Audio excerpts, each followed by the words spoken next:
Evangelio de hoy, domingo 20 de noviembre de 2016. Primera lectura. Lectura del segundo libro de Samuel. En aquellos días, todas las tribus de Israel se presentaron ante David en Hebrón y le dijeron: Hueso tuyo y carne tuya somos. Desde hace tiempo, cuando Saúl reinaba sobre nosotros, eras tú el que dirigía las salidas y las entradas de Israel. Por su parte, el Señor te ha dicho: Tú pastorearás a mi pueblo, Israel. Tú serás el jefe de Israel. Los ancianos de Israel vinieron a ver al rey en Hebrón. El rey hizo una alianza con ellos en Hebrón, en presencia del Señor, y ellos le ungieron como rey de Israel. Palabra de Dios. Te alabamos, Señor.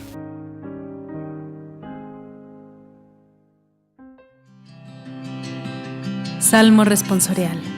Vamos alegres a la casa del Señor.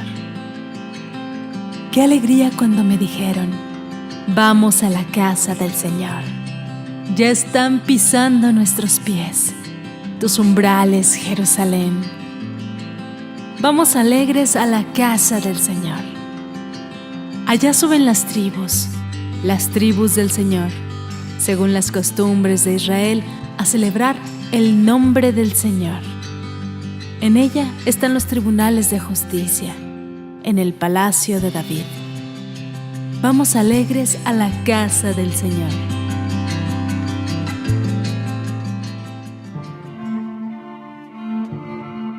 Segunda lectura. Lectura de la carta del apóstol San Pablo a los Colosenses.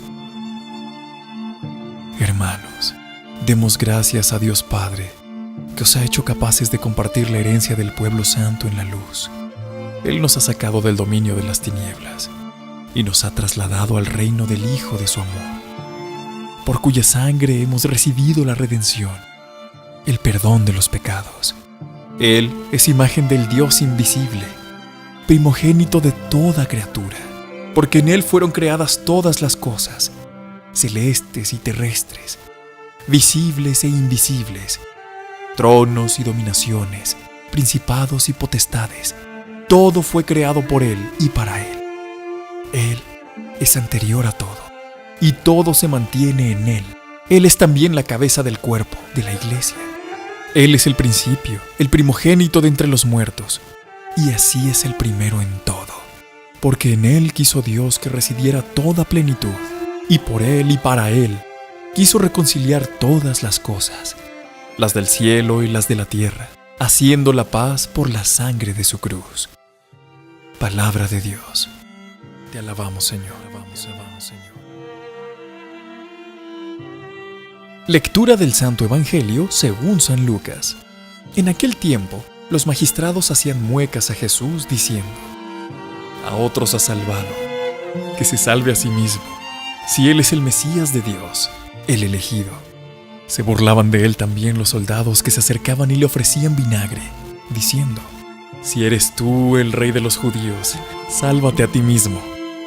Había también por encima de Él un letrero: Este es el rey de los judíos.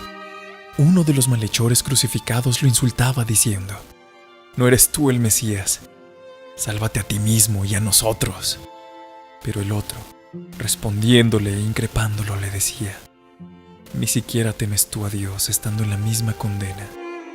Nosotros, en verdad, lo estamos justamente, porque recibimos el justo pago de lo que hicimos. En cambio, este no ha hecho nada malo. Y decía: Jesús, acuérdate de mí cuando llegues a tu reino. Jesús le dijo: En verdad te digo, hoy estarás conmigo en el paraíso. Palabra del Señor. Gloria a ti, Señor Jesús.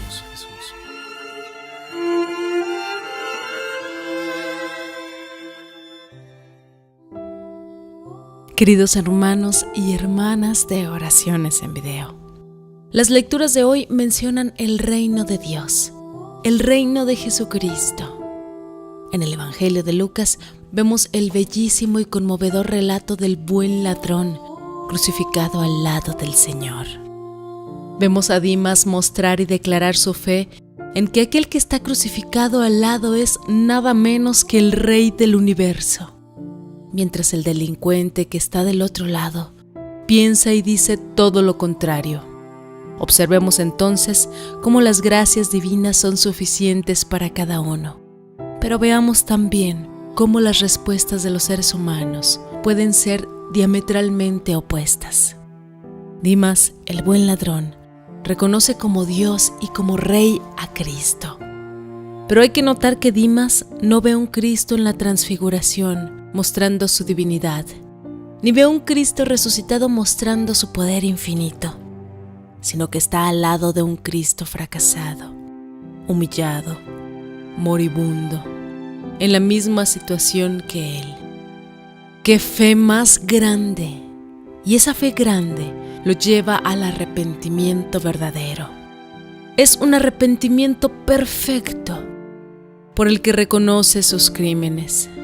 Y en esta acción se atreve a pedirle un tanto temeroso: Señor, cuando llegues a tu reino, acuérdate de mí. Y ese Rey bondadoso que es Jesucristo, que nos da mucho más de lo que nosotros sabemos pedirle, le promete a Dimas, el ladrón arrepentido, mucho más de lo que él se atrevió a pedirle, pues Cristo le asegura que no solo se acordará de él, sino que lo llevará consigo a ese reino en el que él cree, y que esto sucederá no en un futuro lejano, sino que ese mismo día estará con él en su reino. Fíjense, queridos hermanos, cuán grande es la misericordia de Dios, misericordia divina hacia el pecador verdaderamente arrepentido. Cristo nos dice que su reino no es de este mundo, pero sin embargo vino a establecer un poderío terrenal. Jesucristo no vino a establecer un poder temporal. En este sentido, su reino no es terrenal, sino celestial. No es humano, sino divino. No es temporal, sino que es eterno. Pero su reinado está en medio del mundo.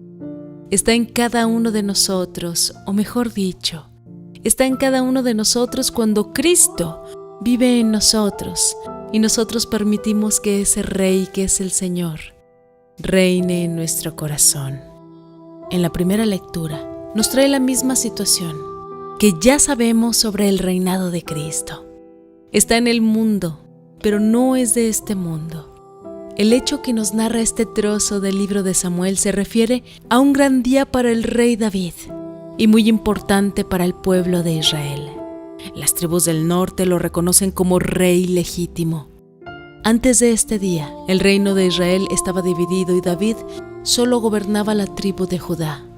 Sucedió que después de la muerte del primer rey de Israel, Saúl, las tribus del norte habían reconocido como rey a uno distinto a David. Ese rey, aunque era hijo de Saúl, no había sido escogido por Dios como rey. Se llamaba Isbaal y fue asesinado por algunos de sus mismos guerreros.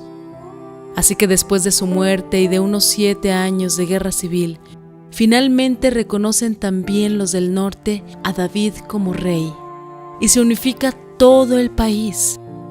David también conquista a Jerusalén, pues este distrito estaba en manos de los cananeos y como quedaba en el centro, separaba a las tribus del norte de las del sur. Jerusalén entonces pasaba a ser capital de este reino, ahora unido totalmente. Y desde ese momento, Dios designa esa ciudad para ser el símbolo de su presencia entre los hombres. Jerusalén pasará luego de Cristo a ser imagen de la iglesia por él fundada. Además, Dios nos prometió otra Jerusalén, la Jerusalén celestial que nos describe San Juan en el Apocalipsis. El Salmo 121 nos habla de las peregrinaciones cuando el pueblo de Israel visitaba el templo de Jerusalén. En la segunda lectura, San Pablo nos brinda un himno bellísimo de alabanza al poder de Cristo. Cada frase de esta alabanza es digna de ser meditada por separado. Los colosenses habían comenzado a flaquear en su fe pensando que Cristo no era suficiente, que había que complementarlo con otras creencias. Habían comenzado a agregar a su fe en Cristo erróneas y ocultas teorías. Estas doctrinas secretas pretendían ofrecer la manera de ser guiados a un estado superior para llegar a un reino de luz. El himno de San Pablo puede servirnos no solo de alabanza a Cristo, sino de profundo estudio y meditación sobre nuestra fe. San Pablo nos deja bien sentado que existe el reino de las tinieblas y el reino de Cristo. Y Cristo tiene poder sobre todo lo que ha sido creado. Cristo no solo vino a liberarnos del poder de las tinieblas y a perdonarnos nuestros pecados, sino que nos trajo además la resurrección. Así es como el reino de Cristo comienza por nosotros mismos, cuando buscamos hacer la voluntad de Dios. Su reino depende de nosotros. Su reinado es de verdad, de justicia, de amor y paz, en la medida que nosotros lo busquemos y hagamos su voluntad. Padre Santo, te damos gracias, Padre, por habernos permitido llegar con vida el día de hoy y hasta este momento. Te damos gracias por el pan de cada día. Te pedimos, Padre, que con este Evangelio y el de todos los días nos permitas renacer como personas, como seres incorruptibles. Ayuda a todas las personas del mundo que en este momento elevan sus peticiones personales hacia ti. Oremos también para que nuestras súplicas lleguen a Él, para que su bendición cubra completamente nuestras vidas. Él nos ha prometido que si guardamos sus mandamientos, nos bendecirá y nos protegerá siempre. Amén. En este canal, Oraciones en Video, nos alegra llevarte el Evangelio cada día. La enseñanza es el llamamiento más importante, pues Evangelio quiere decir buenas noticias. El Señor nos manda a enseñarnos los unos a los otros. Queremos seguir contando contigo. Te invitamos a suscribirte a nuestro canal y a compartir este video para que la palabra y las oraciones de Dios sigan llegando a muchos más hogares.